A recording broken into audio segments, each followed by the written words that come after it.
I used to always use VirtualBox in my classes because I knew that the students couldn't necessarily afford to buy VMware. It was like $200, $250, but now it's free, all right, for non-commercial uses. So it works much better than VirtualBox. So go do some VMware. You'll thank me for that because it runs much more cleanly. It doesn't have all the glitches that you'll get in VirtualBox. There's so many things now that are going to Bluetooth, right? And so our smart home is going to Bluetooth. I think in a very few years, we're going to see very few wires anymore. All the communication is going to be over wireless networks. And so I think it's real important for the beginner here to start thinking about wireless hacking, not just Wi-Fi, but there's other protocols that are out there that are wireless too, like Bluetooth and Bluetooth Low Energy. Hackers don't require the latest and greatest machines. Like I said, 80% human, 20% machine. I might even take it to 85% human and 15% machine. The Online Safety Act in the UK, which requires age verification when you visit certain websites, including sites like Wikipedia, Spotify, X, Reddit, etc., only highlights once again why you want to use a reputable VPN provider. The VPN that I use and recommend is Proton VPN from the amazing folks at Proton. They are well known for their privacy focus with offerings like Proton Mail, secure encrypted email, Proton VPN, well known, and other options such as Proton POS. If you're looking at a VPN to stop ISPs and ad trackers knowing about every website that you visit, then look at getting Proton VPN today. I recommend and use Proton VPN for many reasons, but one of those reasons is their privacy focus. They were founded by scientists who met at CERN and operate under strong Swiss privacy laws. They are community funded, not venture capital backed, so they're not trying to make a lot of money out of you. Their apps are also open source, really important. That allows you to verify the code that they're using. But their apps have also been independently audited and they keep no logs. Your browsing history stays yours and is not shared with data brokers and other websites that try and track and sell your data. You also get fast connections up to 10 gigabits per second and a VPN accelerator that can boost speeds by up to 400%. Proton VPN also has NetShield, which blocks ads, trackers, and malware domains. And Proton VPN has over 15,000 servers in 120 plus countries, so you can connect where you need to. Proton VPN is part of the Proton ecosystem. You get Proton Mail, Proton Drive, Proton POS, and other applications so that you can build a private by default stack. Take control of your data today with Proton VPN. You can sign up using my link, protonvpn.com/David Bombal, to get a 64% discount off Proton VPN Plus. Hey everyone, David Bombal back with the amazing OTW. OTW, great to have you back on the show. David, it's always great to be back on the best YouTube channel for cybersecurity and networking. Really appreciate it, OTW. Just for people who don't know OTW, and you should by now, he's the author of this book. We've got a new edition of Linux Basics for Hackers, the best book that you can buy on Amazon or other places if you want to learn Linux, specifically from a hacker's point of view. OTW also has this book, Network Basics for Hackers, one of my favorites, and Getting Started Becoming a Master Hacker. OTW, I always like to say this. I love your content because you approach stuff from a hacker's mindset and a hacker's point of view. And now we need to talk about a topic that we spoke about previously, but we had a lot of comments. I'm going to push you on some of this based on the comments that we previously received. And that is, OTW, what is the best laptop or device to buy if I want to become a hacker like you? Okay, the best device to buy. Let's see. Well, first of all, I'm not going to name any manufacturers' names. Okay, that's not the case. And because the manufacturers, they change over time. They have different models, right? And what I said last time when we had this discussion is that oftentimes, a lot, okay, I get people writing me and asking me that same question. And oftentimes they have this concept that a hacker's computer is like the greatest and the best computer, right? That it has to be the most powerful one they could buy. And I want to dispel that. I always do dispel that you don't need the latest and greatest computer for hacking. Hacking is not like playing games. So playing games requires a really powerful machine, right? You need to have a really fast processor. You got to have a really good graphics card, right? You got to have that NVIDIA card in there to get good graphics on your gaming. But hacking is not that demanding from a hardware perspective. And I think I said last time that hacking is 80% the human and 20% the machine. And I'll stand by it. If you're doing, for instance, just say something simple like an Nmap scan. An Nmap scan does not take much resources. It's not going to use up a lot of resources on your machine. Very simple, and probably uses less resources than, say, a Word document or something like that, right? So it's not that demanding. So having said that, right, I can start talking about specifications that you want to have in your laptop. So let's get away from the idea that you have to have the latest and greatest. And I think that for a lot of people, especially for beginners, it's important to get out and get a laptop or a computer. It's actually cheaper, of course, to buy a desktop than it is to buy a laptop. So if you can find an old used desktop, okay, great. Get started. Get a system and get started. It doesn't have to be a mobile laptop. It can be a desktop, and you can learn everything from there. And maybe, when you're making a little money at it, or life throws a little money your way, go buy a better machine. But get started. That's the important part, because every day that you're waiting to buy that perfect laptop is time that's wasted that you could be learning. And in our industry, if you're not learning something every day, you're falling behind. If you're not learning something every day, you're falling behind, because things change so rapidly in our industry. So rapidly. If you're away from our industry for a year or two, you're going to come back and it's all going to be ununderstandable, because it changes so rapidly. So that's one of the reasons why at Hackers Rise, we're always updating our courses and adding new courses, because there's always new stuff happening. And especially in an era of artificial intelligence, if you don't stay out on the cutting edge, okay, the AI is going to take your job. Okay, you have to, if you're new in cybersecurity, you're new in penetration testing, you need to get out on the leading edge. Okay, that means learning something every day and getting out on the newest and latest stuff, or else the AI is going to take your place. And we're already seeing some AIs that are designed specifically for penetration testing, and we're seeing companies build AI into their products.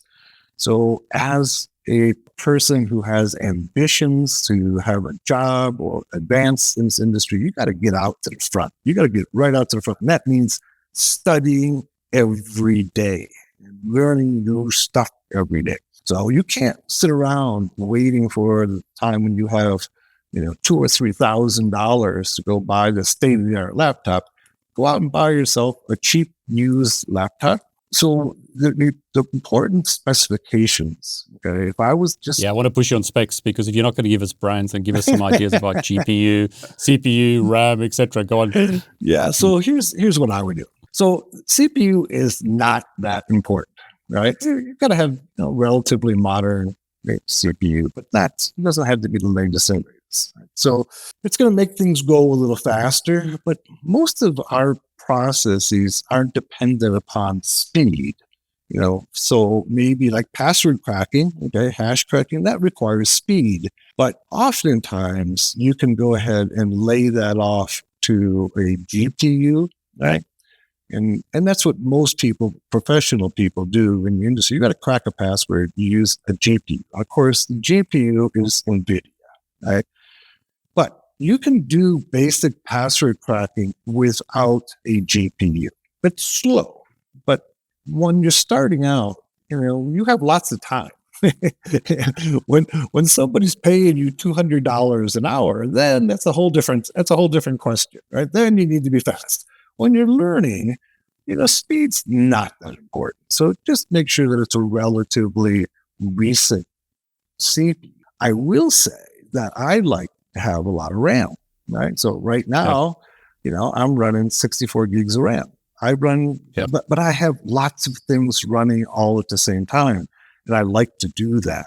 Like, for instance, I have 4 operating systems running right now on the system, and it can handle that. And if you're learning, what you want to do is at least have enough RAM to be able to run a target system and an attack system, right?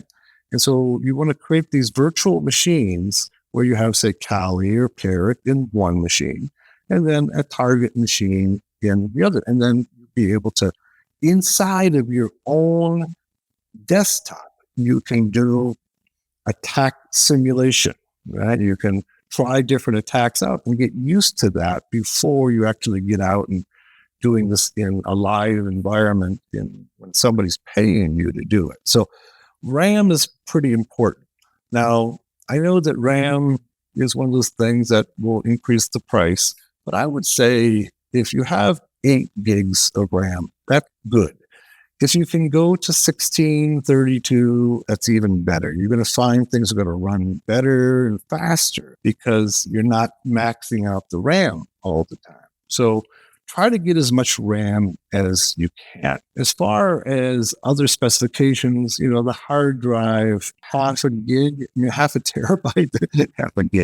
a terabyte. You showing your age. Yeah, go right.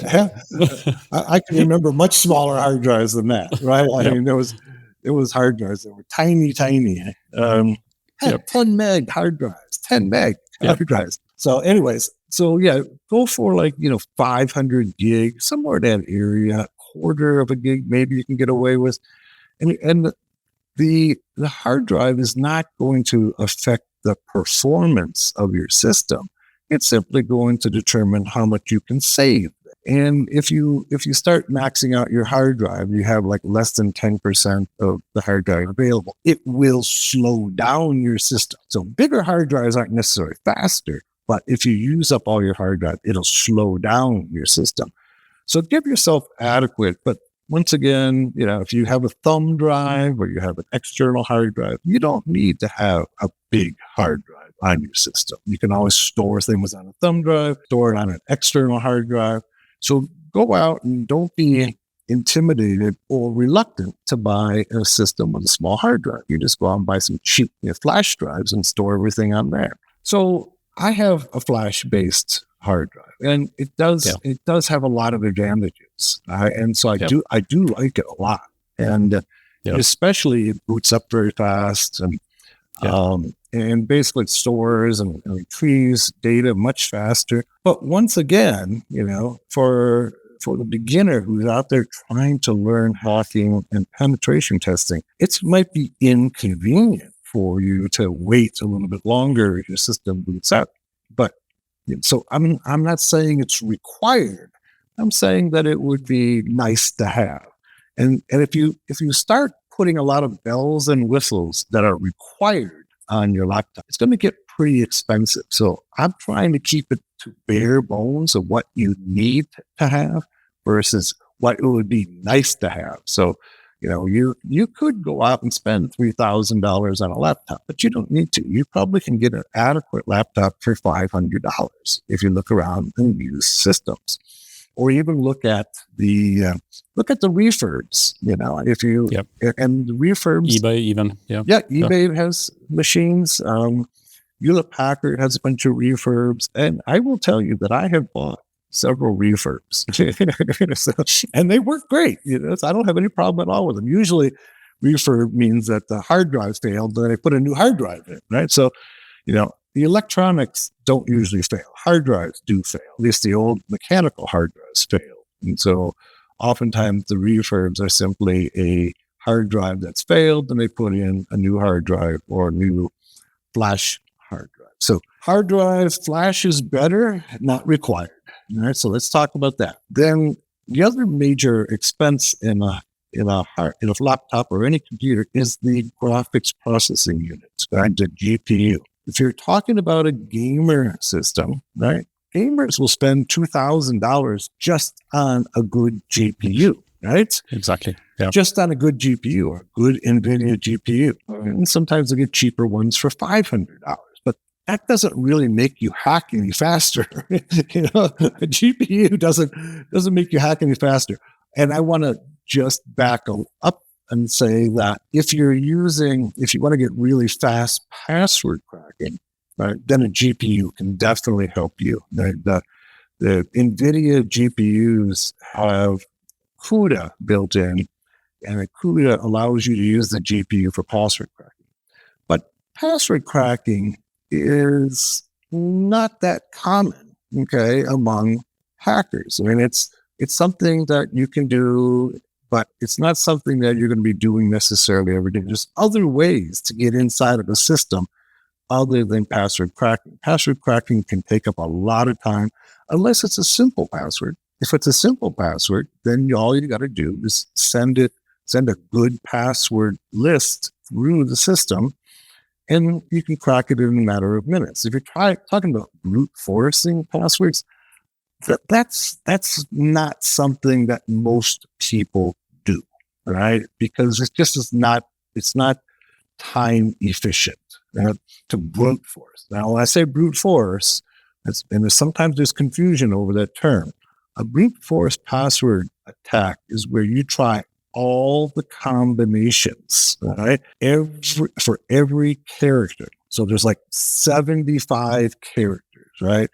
Uppercase, lowercase, special characters, and digits, right? You go through every one of those possibilities for 8, 10, 12, 20 characters. That takes a lot of time.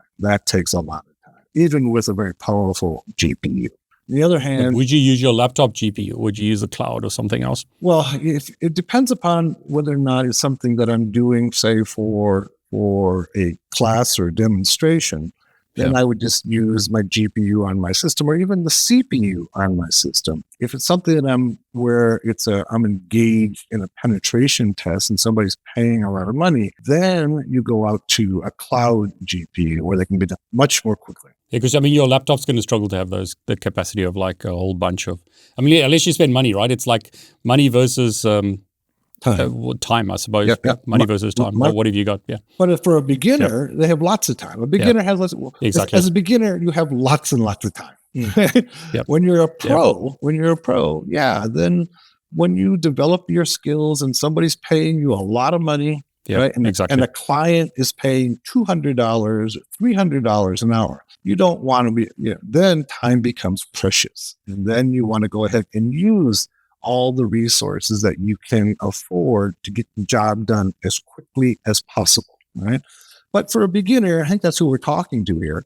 We're talking about to the beginners. We're not talking to the pros. Right? The beginners, you don't need that, right? You just need a basic laptop.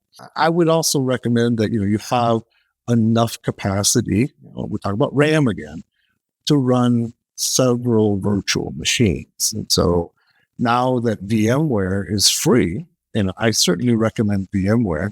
I used to always use VirtualBox in my classes because I knew that the students couldn't necessarily afford to buy VMware. It was like $200, $250, but now it's free, all right, for non-commercial uses. So it works much better than VirtualBox. So go do some VMware. You'll thank me for that. Because it runs much, much more cleanly. It doesn't have all the glitches that you'll get in the VirtualBox. And I'm happy, and I am complimentary to the people at Oracle for VirtualBox. That for years they put it out, and it was a free product. But now that VMware is out there, you really should go with VMware.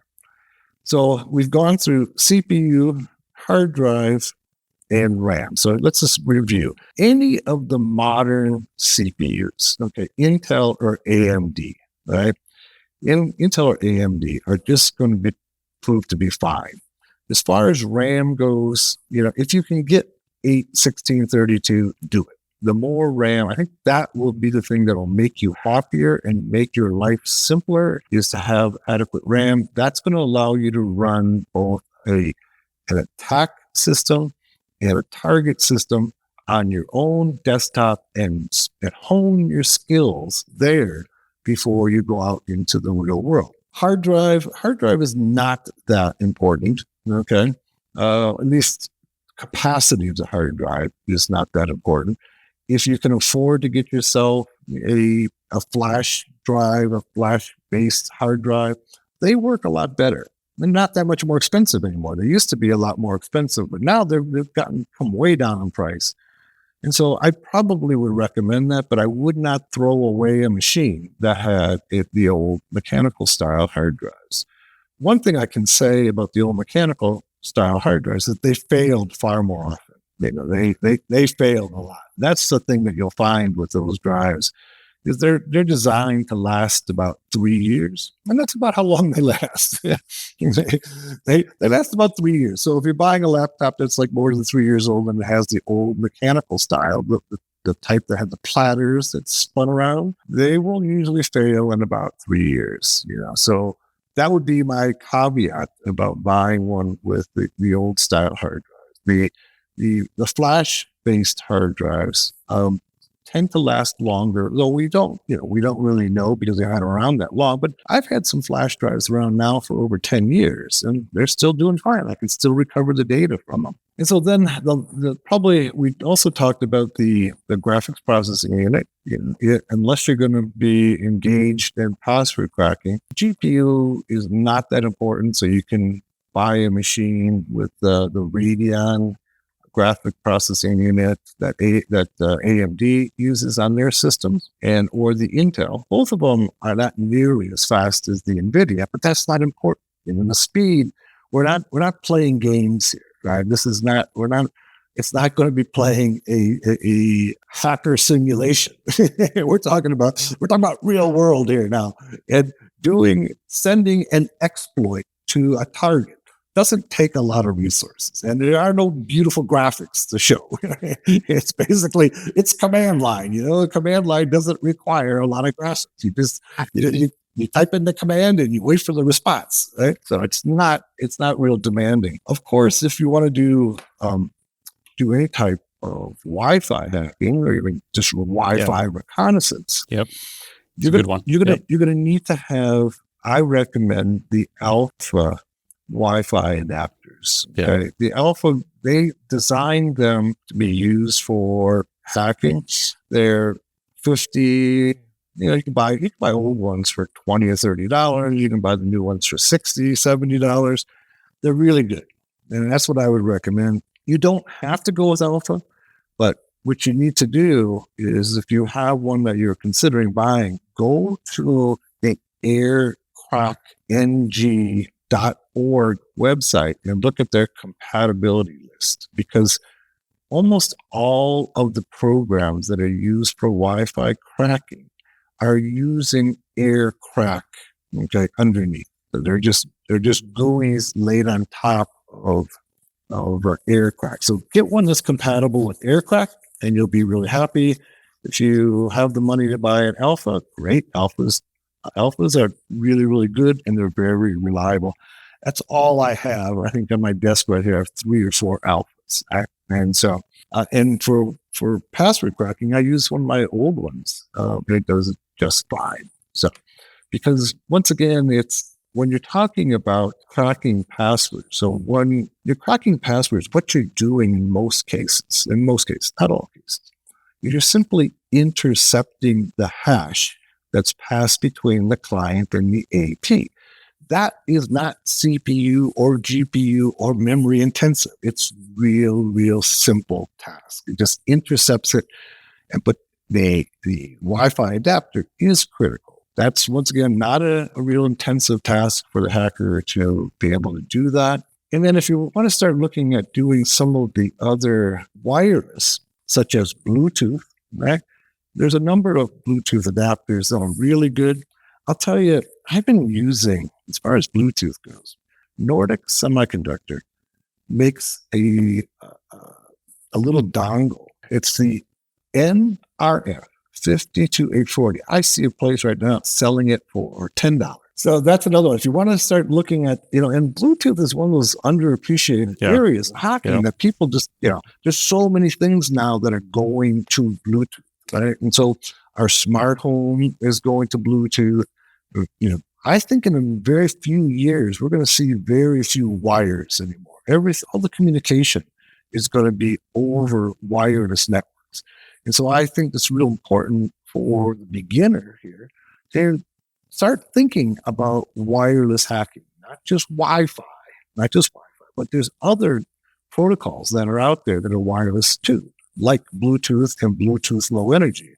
And Bluetooth Low Energy is beginning to be the predominant protocol for connecting these devices. And then we have things like Zigbee as well. And Zigbee is largely used in home and in ICS environments to connect devices. It's a real simple, lightweight protocol. And we're going to be doing Zigbee in our upcoming smart home hacking class in January. So those are the kind of things that I'd be looking for in setting up my hacking lab. Is a basic laptop or computer. It doesn't have to be a laptop. It can be a desktop. Get yourself one of the modern CPUs. Right? It doesn't have to be the latest and greatest. When you're buying computers, if you buy the latest and greatest, it always is going to cost you twice as much. But if you go back, the question is who's paying, right? If it's your parents paying, go for it. If you have to pay yourself and you haven't got money, go for something cheaper, right? Exactly. If your parents are paying or your boss is paying, go out and buy the best, right? Man, I gotta have this one. It's the latest and greatest. But if you're buying, then maybe you should be more prudent in the way that you choose your machine. And you don't have to. Just step back a generation or two. Hackers don't require the latest and greatest machines. Like I said, 80% human, 20% machine. I might even take it to 85% human and 15% machine. It's so true, though. I've said it before in our previous video, and I'll say it again. It's so true in so many domains, right? It's in YouTube videos. It's the same thing. People spend fortunes on equipment, and then some of the best YouTubers, they just have an iPhone or whatever phone, and very basic settings. These days, technology has got so good. You can have a small little microphone and a phone, and you can get millions of views just with that. You don't need the most expensive equipment. I agree exactly with what you said. It's the person. So 80% human, 20% machine, or whatever that ratio is. But it's the person. It's not the tools. I agree 100%. And I've seen a lot of people start off with some really basic laptops who become very good and very proficient. But the important thing is to get started, right? Get started now. Buy what you can afford now. And then, in computer hardware, the rule is that always is getting cheaper, right? It's always getting cheaper. So if you go out and buy the latest and greatest and you spend twice as much for it, that's not a prudent buy. Wait for when it's a year-old technology or 2-year-old technology. Then you can get the best for your money. And I will say it once again, that hacking, is not a computer-intensive task. It's not like gaming. Gaming, yes. If you're a gamer, then yes, you want the latest and greatest and the best if you're going to have a good experience. But that's not true with hacking. Hacking is very different. We're working from a command line, first of all, so we don't really have the graphics, right? The gamer has beautiful graphics, and the games nowadays are lifelike graphics. And that only comes about from having a really good GPU, graphic processing unit, a good NVIDIA graphics processing unit. That's not us. That's not what we're doing. We're not producing beautiful graphics. We're producing beautiful hacks, and those beautiful hacks come from the command line. And that's why I wrote Linux Basics for Hackers, is to get you familiar with that command line, because that's where all the actions are. It's not in the graphics part of computing. So. Do I need to buy lots of hacking gadgets? Hack5 are very popular, got some really good gadgets, but do I need to buy rubber duckies, Wi-Fi pineapples? And there's flipper zeros, all these tools. Do I need to buy this stuff? Because it costs a lot of money. No. No. In one word, no. It's not, those tools are not going to teach you to hack, right? So what you need to do is you need to get your laptop and start learning how to use Kali Linux or ParrotOS or whatever you're using, whatever operating system you're using. You need to understand it, how to use it, and how to attack other systems. Eventually, you may want to buy those products, right? You might want to buy those. And in some ways, they make hacking simpler, but you don't need those to start. Right? And if that's what's holding you up from getting started, forget it. And don't bother with those things. Even in SDR, there's an RTL SDR which is like $30. Right? That's really inexpensive. That has some limited capabilities, but even that, I would say, not right now. Not starting off. Get yourself started with that machine. Get started learning, and then you can add those devices as with time. Right? I mean, nobody in this field started off by buying all the latest and greatest equipment. You buy what you need, and you don't let all the toys hold you up from the learning process. You need to start today. And using those toys generally is not that challenging. Right? They're designed to make hacking easy, right? That's what their whole purpose is. So to be a really good hacker, you have to, first of all, understand your own operating system, your own Linux, understand how it functions and how you work it, how you use it. And then you have to understand how the systems that you're attacking work, right? You don't need any of those other toys to do that. That comes down to just practicing every day, reading every day, getting online every day, attacking your attack system in your own virtual environment and trying every day. And when it doesn't work, you try another way. You learn something new, try something else.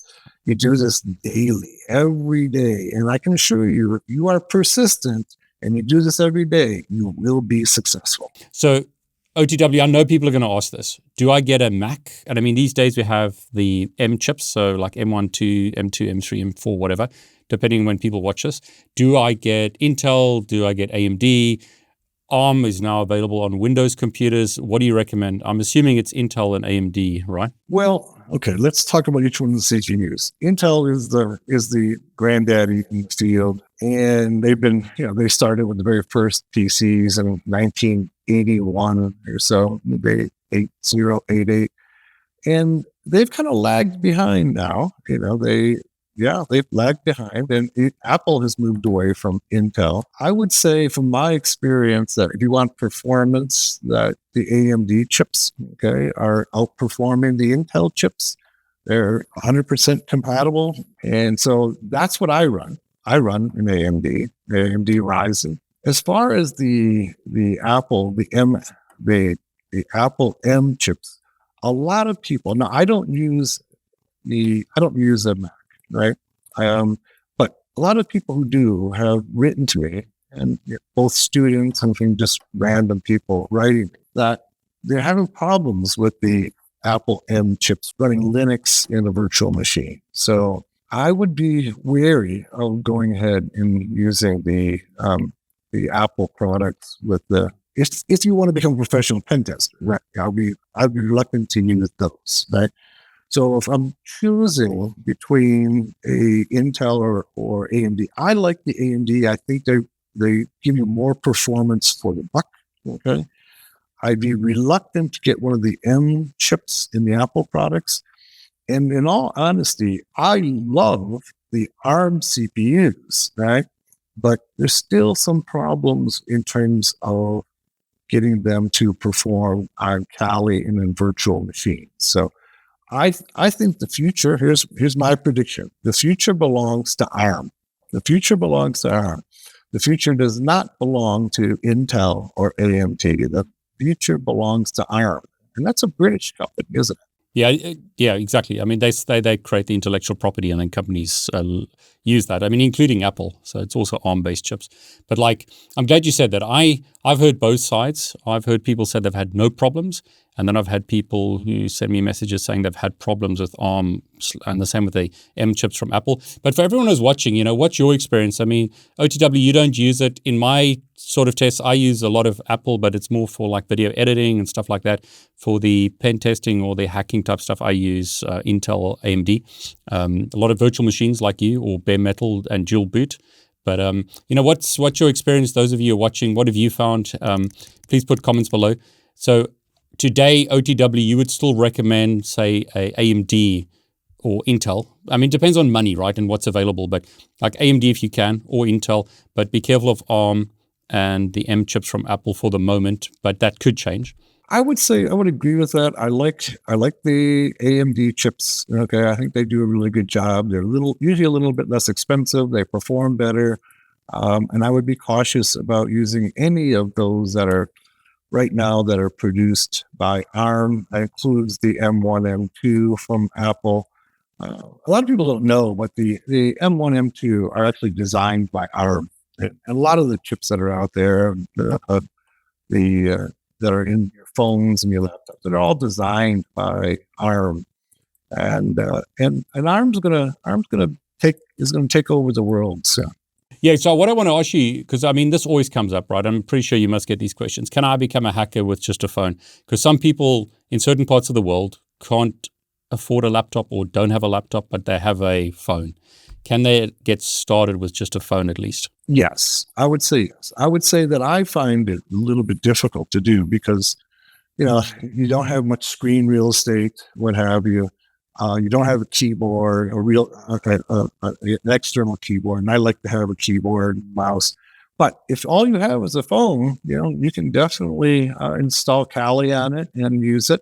It's going to be slower, but once again, if you're a student just starting out, you've got lots of time, right?